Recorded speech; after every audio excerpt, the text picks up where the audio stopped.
Isabel? Thank you, André. I'm interested to know... André, sorry.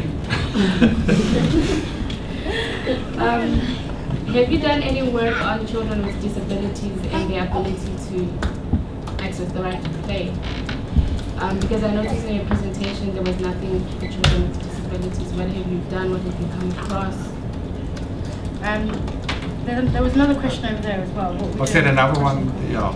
Can you answer all of them, and then we go to Joburg, Pretoria, Durban, and Cape Town. If you have anything else, then we will come back to you after this round. Okay.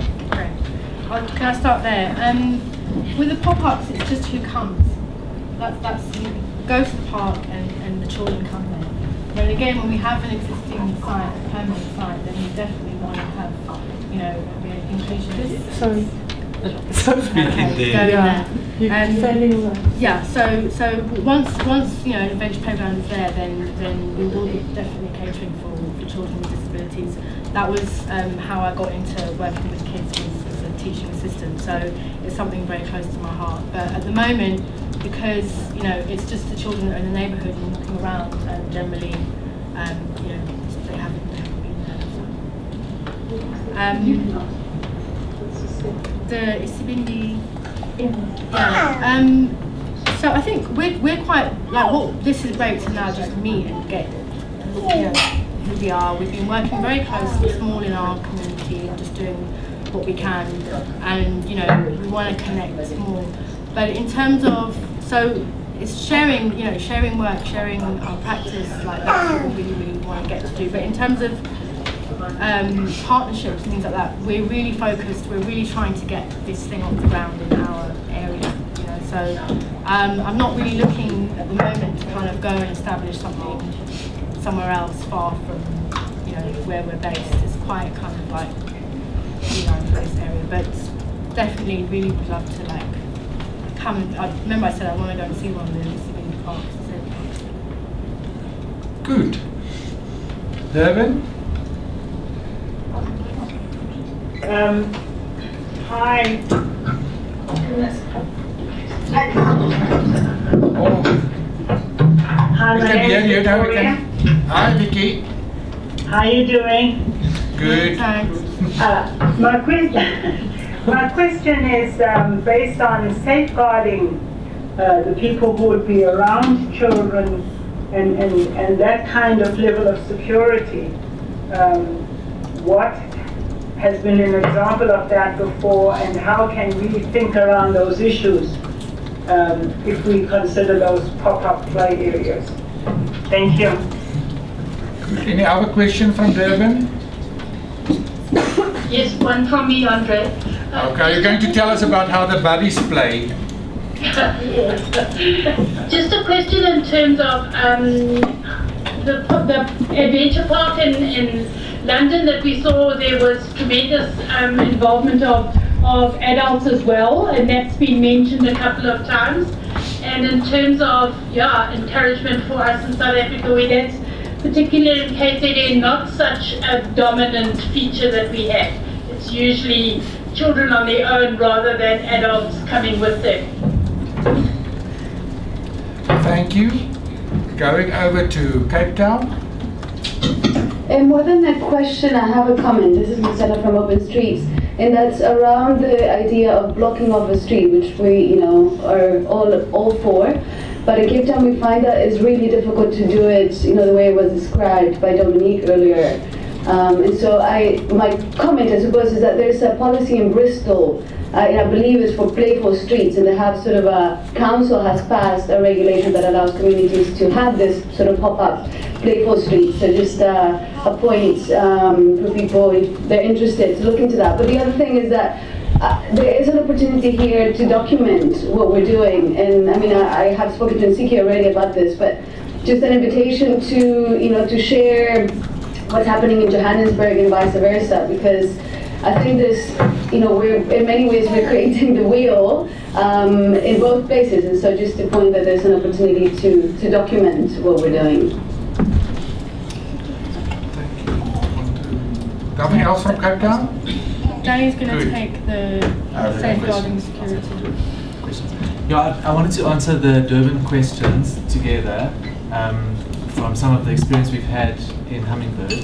I think it's important for us maybe to differentiate ourselves from the kind of non-profit organization or NGO that would seek to develop a program that would address the problem in a way that tries to encompass a whole lot of sites, a whole lot of places. And so we really have taken our inspiration from the story of the Hummingbird, where the Hummingbird says, I will do the best I can and I will be the best I can be, and I don't pay much attention to the fact that others might say, you're so small, what you're doing is so insignificant, what you're doing is so little, but rather do what we can in our own communities and trust that what we can perhaps do is inspire others and not to take on what should be everyone's responsibility. And I think that's been a real lesson for us. So for example, when we did a pop-up in Melville, we didn't allow parents to leave their children with us.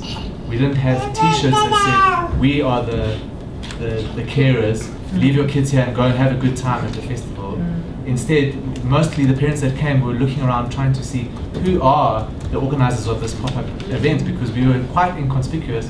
We were there all the time, but we didn't make ourselves the ones, we didn't take over that responsibility. So what we found is that parents, perhaps for the first time in weeks, landed up playing with their children because they were looking around to see who can we leave our children with, but there was no one inside. So instead, and some parents came to the festival to see the music events, but landed up spending 3 or 4 hours playing with their children with clay and sand and loose parts because their children wouldn't let them leave. And we had other parents who wanted to see where can we sign our children in. And I think sometimes we, as the people that are passionate about play, passionate about early childhood education, passionate about seeing these opportunities being provided for the children of our country, need to sometimes be careful not to always take on the responsibility, but rather to create a space where, an empowering space also where adults perhaps for the first time feel, well, I'm actually enjoying this, I'm doing something different with my children, with the children of the community. And that was a really, really good example. And I think it also speaks to that idea of not going in with an idea that we're going to make this the safest, most secure environment, employ security, but rather allow that responsibility for children, looking after children and creating a safe environment to fall on everyone together. So that's just something from our experience that Can I also add, my recent meeting with Parks, when we were discussing this playground, they said to us, so we are fundraising for this, there's no, and then they take on the maintenance of it. One of the things they wanted was to have a playground supervisor. So I was like, well, it's a standalone playground, like a park or a playground. We can't, for the rest of the playground's life, build into the funding a supervisor. Nowhere else in the world do you have, security at playgrounds. That's the job of adults, parents, and people who are coming there. If the kids are old enough and they're coming on their own. And it's like a story of a guy in a tunnel, the paedophile, and he's waiting. And I'm a bit risk averse myself. I do think we have children out here, and we mustn't feed into hype as well too much. I think things can get very blown out of proportion. In terms of play spaces, children are more a threat in their homes than they are in public spaces and in schools and things like that. So, we do take, when the kids are there in our supervision, we do take the safety and security quite easily. But it's a different kind of, like I say, because we can't register. Pop-up play, we're just there with the equipment. The kids, open access means the kids come and go. When we have the adventure playground, it will be different. You have to register, and you have to have all your details, parents' details, etc. once you register annually. But it, again, is also open access. The kids will come to the playground themselves and leave when they want. There's no parent handover or things like that. But with the adventure playground, it will be kind of fenced in and that. Thank you. Is there another question? Marcella. Did we cover all your questions? Marcella, yours was just a comment, yeah? Yeah, it was just a comment. Yeah. Good. If I was just going to throw in a comment before I get to you, I think what is for me also concerning is driving through Tshwane. Okay. Driving through Tshwane and then see so many playgrounds over weekends where you don't see any kids. You don't see any adults. You even don't see any vagrants hanging around there. So there's an open space with play equipment, and there is some reason why that community is not using it. I've recently seen last week in Pretoria West, in Pretoria Gardens. There's this big lovely playground. Nobody. I think it's also reclaiming those playgrounds back for whatever reasons. Yes. Thank you so much. More about the idea of really approaching the concept of education in terms of identifying schools. Sorry, I'm saying I'm more on the line of approaching education department in terms of identifying schools that can be used for play therapy. In that way, at least the school for disabled children will also get advantage out of this. So different schools can be approached, and the department can also assist you in terms of identifying those schools so that you can just pop up and play. It will also cover those kind of children. Good suggestion. Cynthia? No, first. Okay. I think you spoke about advocacy, play advocacy. I would like to know different methods that you've used in advocating for play. Cynthia? I've got a long story I want to say that's a comment. So I don't know if I should wait. I'm going to time you. You have 1 minute. Well, I've been hearing a lot of people saying that they want to know how this can be implemented in their area. Okay, now Chance to Play Southern Africa, okay, is an advocacy organisation for play in the country. And at a conference that we had last year, one of the ideas we came up with was the idea of a play forum. And to me, that is the only way to go forward, because each community should have, and a Chance to Play is trying to identify those communities, but the community leaders, people who, parents, government officials, different organizations, preschool people, all of those people, if they could form a play forum and they could identify the play needs in that particular area, and even, as you say, a playground not being used, the play forum would perhaps try to identify why isn't it being used. And to me, that's the only way to go forward, because we all want to do our own thing here, but we know that the whole country needs it. And so to look at the much bigger picture of advocacy, and I think that if we can get a play forum idea to take off, we've started one at Chance to Play, has started one in Johannesburg, and it's sort of a model for us to help our partners to see how they can go. But I feel that that is very important. And I think everybody here has to look at a Chance to Play, because we all have to speak with one voice. If we can speak with a loud voice for play, for your type of adventure playground, for all the other sorts of play that can go on, if we can all speak with one voice, each with our own different look in it, we'll get somewhere in this country. So, yeah, that's my big speech. Well done in 1 minute. Any other from Pretoria group? I think you can respond to that, Ntsiki. Okay. Advocacy methods. I mean, we've been practicing. This is like really the biggest audience. This is our first kind of thing. I did this presentation last year at DCT. So we're kind of nascent in the advocacy where we had blogs, we've been writing, and just sharing in our network really. But this is kind of where we launch the advocacy side of our work really. And I mean, just to link up with that, I see the need. I've been part of the Bridge Network for a whole year, but it gets frustrating. Coalitions get frustrating. The pace, you move so slow. You have all these meetings, things don't.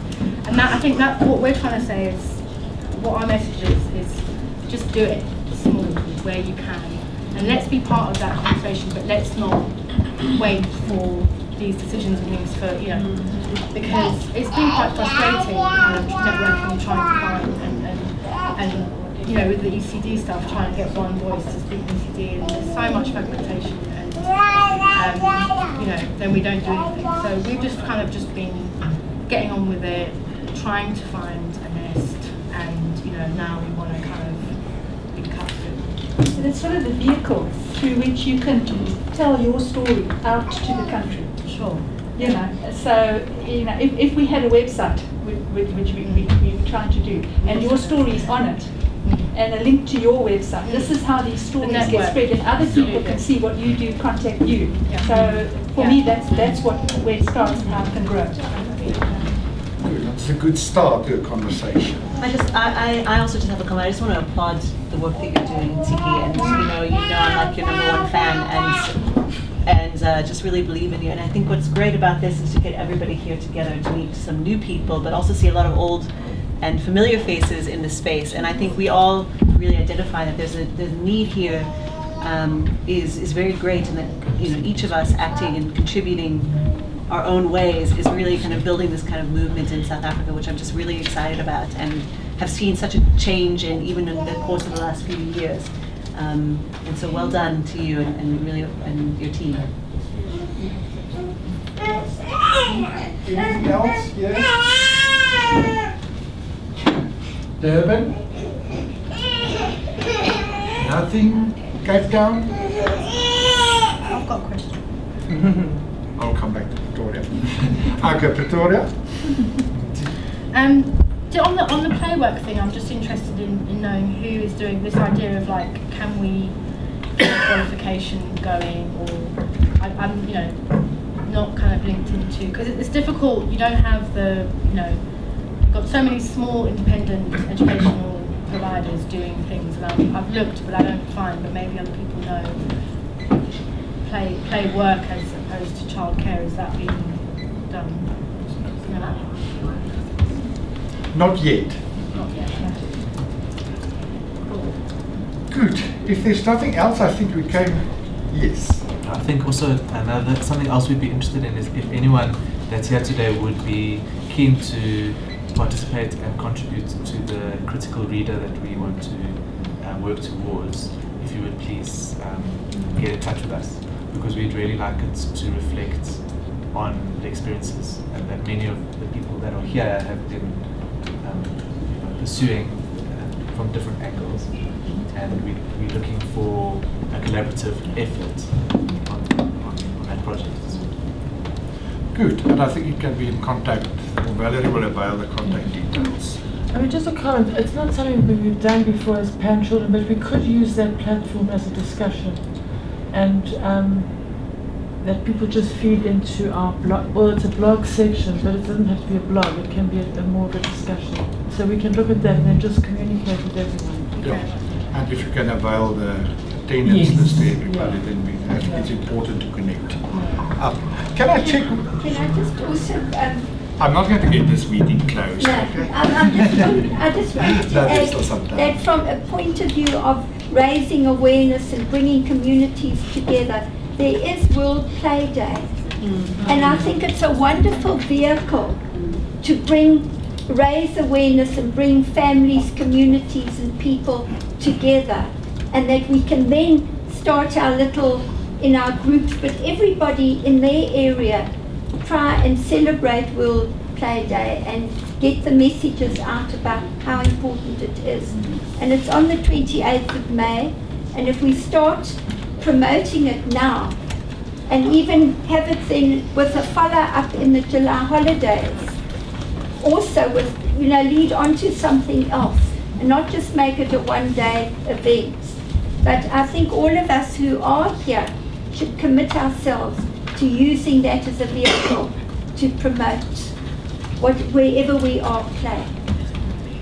Good, I think that's an excellent idea. What I wanted to do is I want to check with you, who of you have played as children in the streets? Put up your hands. Who of you as children played in the streets? Whom of you know children that play in the street today? Good. Okay, just we need to reclaim the play spaces, and I think there's quite a lot. But thank you very much for a very stimulating conversation and presentation. And I think just from the chair and my co-chair side, who has left the meeting, the little one, I think, I believe in the evolution of concepts. And one have readings, academic readings, from the previous centuries on play and the importance of play, which I like to quote to say it's not something that we have discovered today. It is something that has been there, but I think time becomes better over time to put certain things on the table, and I think worldwide there's a much larger recognition that play is just not fun. It should be fun, but it's not just a fun thing, it's a very important part of being human and develop as human beings at all levels. And what is for me interesting, I don't know whether you know that, one of the biggest supporters of play in the world, Lego, has been recognized as one of the top brand worldwide as well. So there's already in the business field that very good association on that. And I do find it interesting how things repeat itself. I don't know whom of you from Joburg can remember the project that Lapeng has run in Joburg Park years ago, in reclaiming Joburg Park as a play space where all the early childhood development programs in the surrounding buildings could get there. I'm not sure where that program is. I assume it has evaporated, which is actually quite sad, because it was actually, they claimed the park back for children and community to do the play there.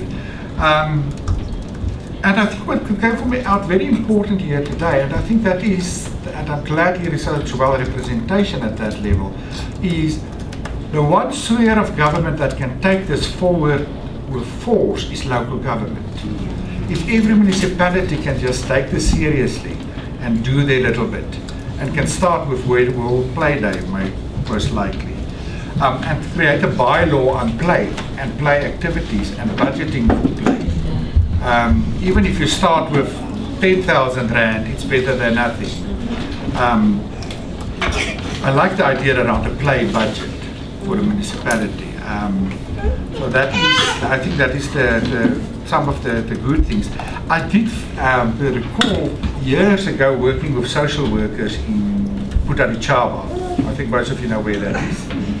And they had the same program that children went hungry to their activities of play, and then they started a food and fun program, where it was simultaneously a community feeding, but without labeling the kids as the hungry kids that come here, and having it as that. And I will dig up that information somewhere to do. And I think one of 2 or 3 of the messages is there's so many areas that we can use to play. We should just use it. And make use of that and advocate for that. And I think in conclusion, what is for me important is that we should adopt the concept, what I wanted to call after today, as Play 360.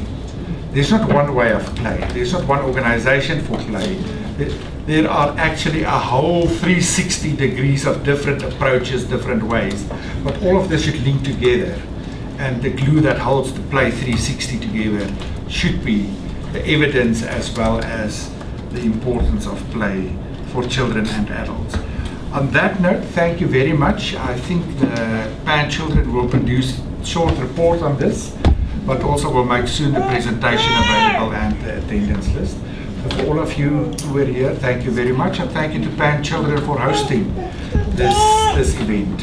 At least we did not play that much, but we learned a lot about how we can go and play for the weekend that comes this afternoon. Thank you very much, everybody.